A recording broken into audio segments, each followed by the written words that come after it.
আমি জুলাই সম্পর্কে কথা শুনতে চেয়েছিলাম, কিন্তু দুঃখজনকভাবে অনেকে পিছনের দিকে দৌড়াইতে গিয়ে 96 পর্যন্ত গেলেন, আর একটু গেলে 91 পর্যন্ত যেতে পারতেন। 96তে থেমে গেলেন কেন?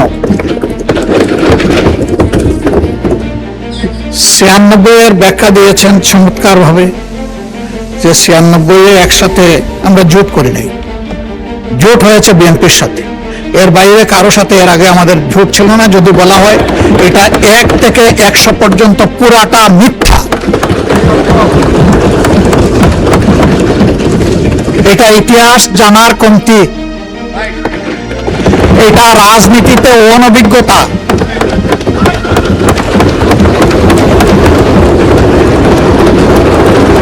মন্ত্রিপরিষদের সম্মানিত সদস্যবৃন্দ যখন কথা বলবেন, সঙ্গত কারণে আমরা অথেন্টিক বক্তব্য শুনতে চাই। 96 কেন হয়েছিল সেই কথা আজকে আমি যাব না, তাহলে আমিও 96 দিকে দৌড়াবো। সে কথা সুযোগ পেলে এই হাউসে আরেকদিন বলবো ইনশাআল্লাহ।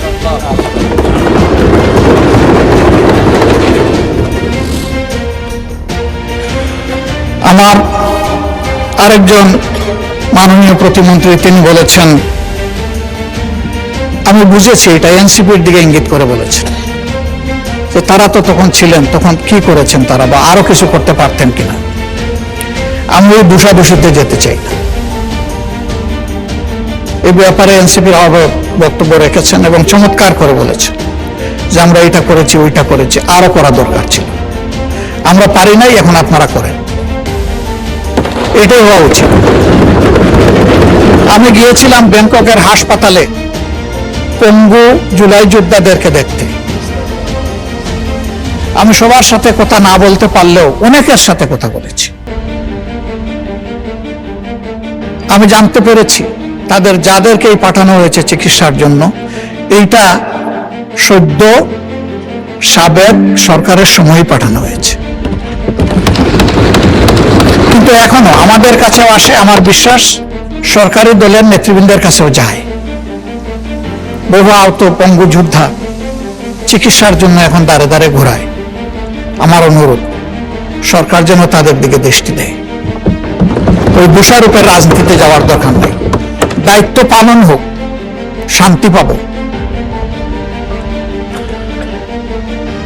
আরেকটা কথা এখানে অনেকেই বলেছেন, আমি আরেকবার বলতে চাই। জুলাই ছিল ফলাফলের সময়, কিন্তু তার ক্ষেত্র তো 17.5 বছর।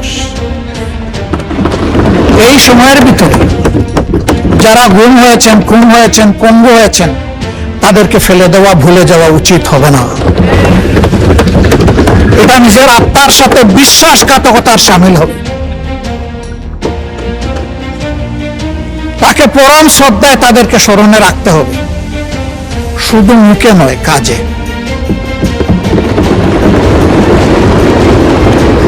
অন্তর্বর্তীকালীন সরকার জুলাইকে বিবেচনায় নিয়ে কিছু লোককে, কিছু পরিবারকে পাশে দাঁড়ানোর সিদ্ধান্ত নিয়েছে। আমি আগেও বলেছি, এখন অনুরোধ করব,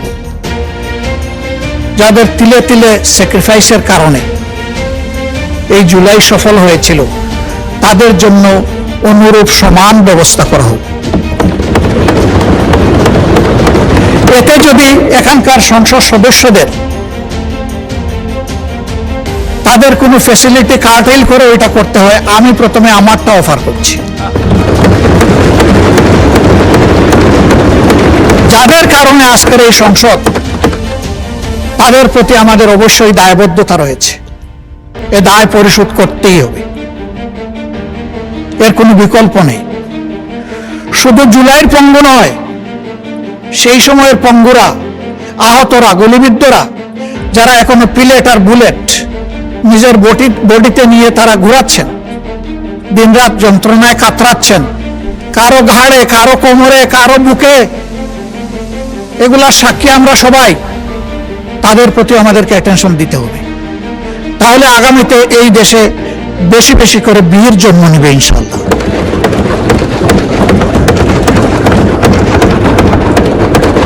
এখানে আসেন, তার সন্তানকে যখন আদালতে তোলা হচ্ছে, মা তখন পিঠ চাপিয়ে বলেছিল, ভয় পেও না। সেই মারা এগিয়ে আসবে।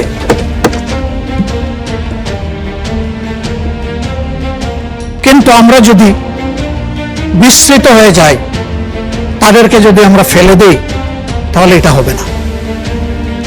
আমি দুইটা প্রতিষ্ঠানের প্রতি মাননীয় প্রধানমন্ত্রীর একান্ত উদ্যোগ কামনা করছি। একটা হলো, মেহরবানি করে এই জুলাই জাদুঘরটা খুলে দেন। যদি কিছু কাজ বাকিও থাকে তাও খুলে দেন। এই রিনোভেশন, এডিশন, ডিডাকশন, এটা কন্টিনিউয়াস প্রসেস, এটা চলতে থাকুক, কিন্তু জুলাই জাদুঘরটা খুলে দেন। আপনি উদ্বোধন করবেন, আমাদেরকে দাওয়াত দিলে আমরাও আপনার পাশে থাকব। জুলাই ফাউন্ডেশন, এটা জুলাই যোদ্ধাদেরকে সাপোর্ট দেওয়ার জন্য, সম্মান দেখানোর জন্য একটা ফাউন্ডেশন হয়েছে। আমি ব্যতীত শুনি, যদি এটা সঠিক হয়ে থাকে, এই ফাউন্ডেশনের কর্মচারী কর্মকর্তারা গত 5 মাস ধরে তারা কোনো বেতন পান না। আমি এটা জানি না ভাই, আমি যেটা জানি না সেটা আমি বলবো কিভাবে। আমার একান্ত অনুরোধ, সরকার এই প্রতিষ্ঠানটাকে যেন আরো প্রাণবন্ত করে তোলে। এখানে বীর জন্ম নিবে বেশি করে ইনশাআল্লাহ। এরপরে আমার অনুরোধ, যাদের বিচারের কথা বলা হয়েছে, তাদের বিচারে কেউ যদি গড়িমসি করে, হাসরের দিন আমি তাদের বিরুদ্ধে বাদী হব।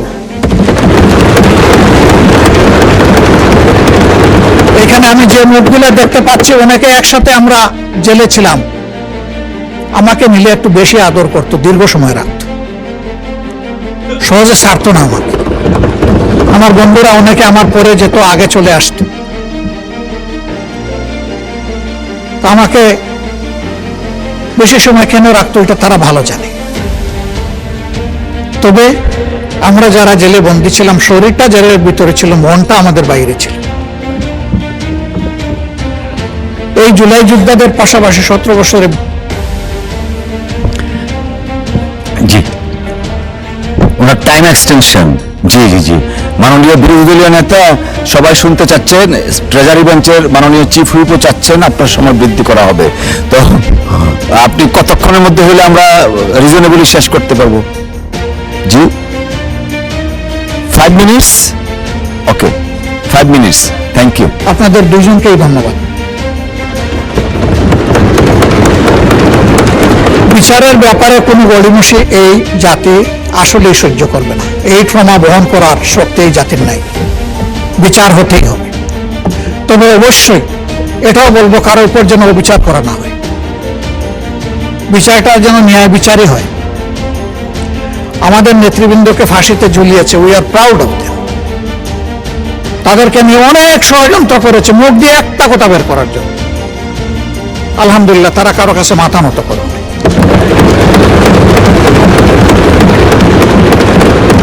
ফাঁসির তক্তার উপর দাঁড়িয়ে তারা বিজয়ের গান শুনিয়ে গেছেন আমাদেরকে।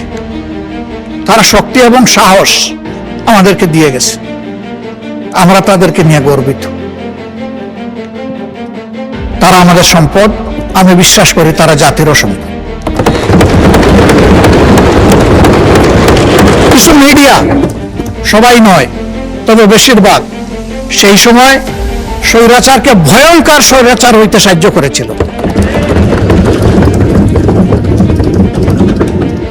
তাদের ব্যাপারে কি পদক্ষেপ আগেই বা নেওয়া হলো, এখনো বা নেওয়া হচ্ছে, আমরা কিছুই বুঝতে পারছি না। বরঞ্চ তারা এখন আবার পানি গুলা করার জন্য ময়দানে নেমে পড়েছে। তারা রাষ্ট্রদ্রোহী কথাবার্তা বলছে, কিন্তু এই সমস্ত বিষয়ে অ্যাটেনশন দেওয়া হচ্ছে না। কোন শক্তির বলে তারা এটা করে আমরা জানতে চাই সরকারের কাছে। তার ব্যাপারে দুর্বলতাটা কোথায়, এটা জাতির সামনে খুলাসা করতে হবে। বর্ডারে সুড়সুড়ি দেওয়া হচ্ছে, সরকার এখন পর্যন্ত ওই ব্যাপারে কিছুই বলেননি। আমরা আমাদের অবস্থান থেকে যতটুকু সম্ভব আমরা বলেছি। আমরা পরিষ্কার বলতে চাই, এটি একটি স্বাধীন দেশ, এই দেশের প্রত্যেকটি বালুকণার আমরা পাহারাদারি করব ইনশাআল্লাহ।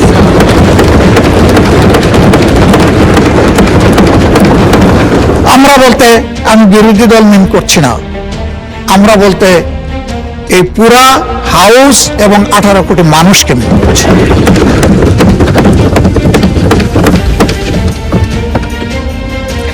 মাননীয় স্পিকারকে ধন্যবাদ জানাই। উনি বলেছেন আমরা এক থাকলে দুইটা দেশের নাম বলেছেন যে কেউ আমাদের দিকে চোখ তুলে তাকানোর সাহস করবে না। আমরা সেই দেশ সেই সরকারটা দেখতে চাই। এদেশের অনেক সর্বনাশ করা হয়েছে। যারা বন্ধুত্বের দাবি করে তারা কতটুকু বন্ধুত্বের পরিচয় কার্যকলাপে দিতে পারছে এটা পরিষ্কার। আমি এই ব্যাপারে সম্পূর্ণ একমত। আইনমন্ত্রী বলেছেন যে এই জায়গায় আমাদের একটা কমন পলিসি, এবং সম্ভবত প্রতিমন্ত্রী জনাব নুরুল হক নূর বলেছেন যে আমাদের একটা ঐক্যমত হতে হবে, তাদের ব্যাপারে আমাদের দৃষ্টিভঙ্গিটা কি হবে। আমরা একমত। জুলাইয়ের এই 14 তারিখটা বড় সেন্সিটিভ তারিখ। এই তারিখেই আগুন লেগেছিল। ওরা দুটা স্লোগান দিয়েছিল, একটা ছিল তুমি কে আমি কে রাজাকার রাজাকার, আর একটা বলেছিল লেগেছে রে লেগেছে রক্তে আগুন লেগেছে। এই সময়টা আমি দায়িত্বশীল সমস্ত নেতৃবৃন্দ, বিরোধী দল সহ সরকারি দল সহ আমি অনুরোধ করব ভেরি ভেরি কেয়ারফুল। আমি ধন্যবাদ জানাই মাননীয় শিক্ষামন্ত্রীকে, তিনি একটা দুঃখ প্রকাশ করেছেন তার একটা মন্তব্যের জন্য। আসলে তিনি দুঃখ প্রকাশ করেছেন, এই জন্য এখানে আর বলার কিছু নেই, কিন্তু এটা শুনে আমার মোটেই ভালো লাগেনি।